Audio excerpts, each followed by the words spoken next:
మాజీ ముఖ్యమంత్రి వర్యులు వైఎస్ జగన్మోహన్ రెడ్డి గారి పిలుపు మేరకు ఈరోజు భీమిలి నియోజకవర్గంలో ఈ ప్రభుత్వం గత ఎన్నికల ఫలితాలు వెలువడై నేటికి సంవత్సర కాలం పూర్తవుతున్నా ఏదైతే ఎన్నికల్లో అనేక హామీలు ఇచ్చి హామీలన్నీ కూడా సుమారు 143 హామీలు ఇచ్చి హామీలన్నీ కూడా తొంగలో తొక్కి ఈ సంవత్సర కాలంలో కేవలం 161,000 కోట్ల రూపాయల అప్పు మాత్రమే చేసి ఒక సంక్షేమ కార్యక్రమం కానీ ఒక అభివృద్ధి కార్యక్రమం కూడా చేయని ఈ కూటమి ప్రభుత్వాన్ని ప్రజల తరపున ఒక ప్రతిపక్ష పార్టీ బాధ్యతగా ఈరోజు ఆయన ఇచ్చిన పిలుపు మేరకు ఒక నిరసన కార్యక్రమం తెలియజేయాలి. ప్రజల తరపున రాబోయే కాలంలో ఈ హామీలన్నీ అమలుపరిచే విధంగా ఈ ప్రభుత్వం మీద ఒత్తిడి తీసుకురావాలి. ఒక ప్రతిపక్ష పార్టీగా ప్రజల తరపున బాధ్యతగా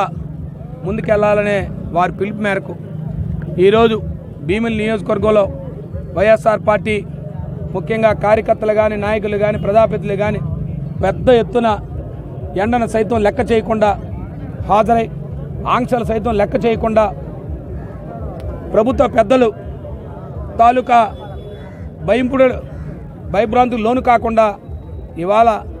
వైఎస్ఆర్ పార్టీ కార్యకర్త ఈ ప్రజల తరపున ఈ మోసం చేసిన ప్రభుత్వానికి బుద్ధి చెప్పే విధంగా ఒత్తిడి తెచ్చే విధంగా రాబోయే కాలంలో ఎట్టి పరిస్థితుల్లో కూడా మీరు ఇచ్చిన హామీలు అమలు పరిస్థితి విధంగా మేము ఒత్తిడి తీసుకొస్తాం, మేము ఊరుకునేది లేదు, ప్రజల తరపున మేము పోరాటం చేస్తామని చెప్పి ఇవాళ ఈ సంవత్సర కాలంలో ఇవాళ రోజుని ఎందుకంటే ఈరోజు ఫలితాలు వెలువడి అనేక అబద్ధ హామీలు మోసాలు చేశారు. గత ప్రభుత్వం కన్నా మిన్నగేస్తామని చెప్పారు. గతంలో జగన్మోహన్ రెడ్డి గారు ఇచ్చిన సంక్షేమ అభివృద్ధి కార్యక్రమాల కన్నా మీకు ఇంకా మిన్నగా మీ కుటుంబాలకు బాగుంటుందని చెప్పారు, ఇంటింటికి వెళ్ళారు. కానీ అలాంటి కార్యక్రమాలు చేయటం లేదు.